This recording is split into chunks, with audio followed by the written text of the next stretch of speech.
Hi. Let's have a look here in today's Sydney Morning Herald, June 8th to the 9th, 2013. It's an article by a regular columnist at the Sydney Morning Herald, Julia Baird. And it's called A Timely Halt to the War Within, but it's actually about, it's about women's rights in the army and how they should be free from sexual harassment, etc., etc. That's all well and good.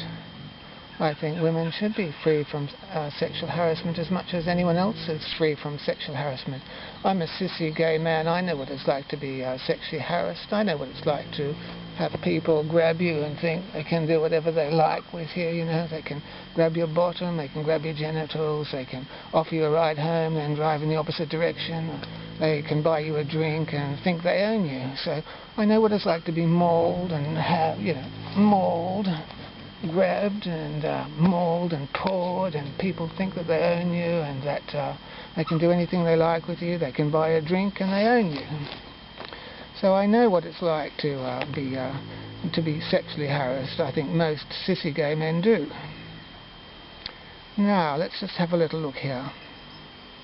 It mentions Australia's Army Chief Lieutenant General David Morrison. He spoke at an auditorium at the United Nations headquarters in New York last, I think it was March, was it? Anyway, earlier this year.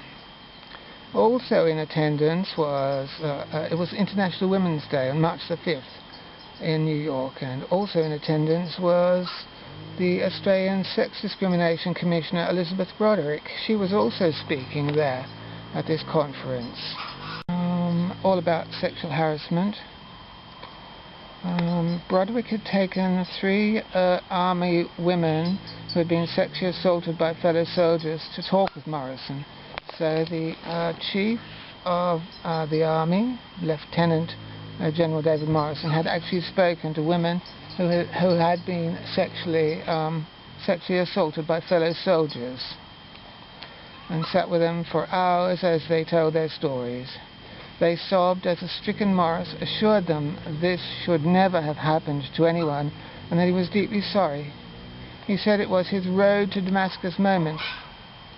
Broderick believes this is how you affect change, when you engage people's hearts. That's when transformational things happen. That's very interesting coming from Elizabeth Broderick.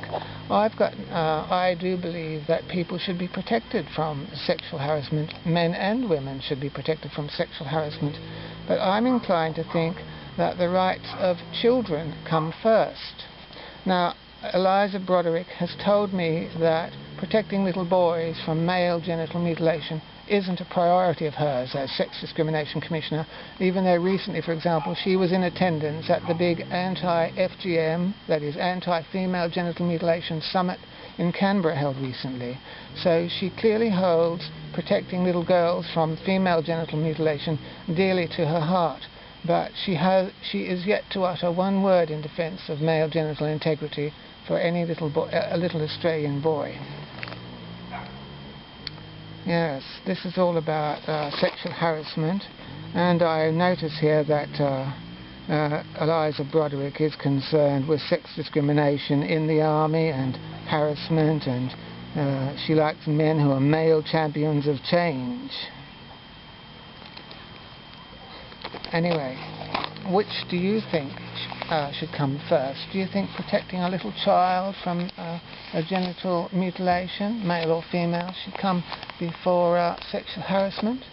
I know that if I had the choice, if someone said to me, would you rather be genitally mutilated or have to fend off some unwanted sexual harassment, some pawing, someone grabs you and he grabbed their arm and put it away, even if it's continual, which would you rather? Which would you rather, having your genitals sliced up, or would you rather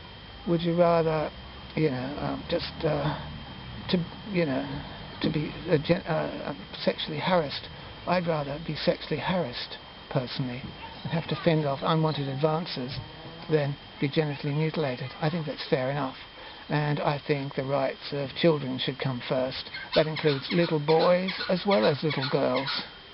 I think Broderick should make male genital mutilation of infants a priority over protecting women in the military from sexual harassment. I don't think sexual harassment is a good thing. I don't. Of women in the military or anywhere else. However, I do think that the genital mutilation of children is something that should come in priority before sexual harassment of adults, whether they be men or women. I think we should protect little children from genital mutilation because it is barbaric, it is appalling. To slice up someone's genitals is a human rights violation. It is barbaric, it shouldn't be allowed. And Broderick hasn't uttered one word in defence of little boys' genital integrity. Not one word, and nor has any other Sex Discrimination Commissioner. I grant you that she's probably got limited funds to work with as Sex Discrimination Commissioner. However, there are such a things as priorities. She sits up there most probably with her clitoris and clitoral hood intact. She goes along and defends little girls' genital integrity, but won't utter one word in defence of a little boy's genital integrity. Not one word will she utter. It's pathetic, really. And she says, when you engage people's hearts, that's where transformational things happen. I do wish that she would have some heart and listen to the screams of baby boys when they're being genitally mutilated. She should listen. She might develop some heart, mightn't she? She really might. She might have her road to Damascus moment, mightn't she? Broderick believes this is how you affect change. Listen to that motorbike. This is how you affect change when you engage people's hearts. That's when transformational things happen.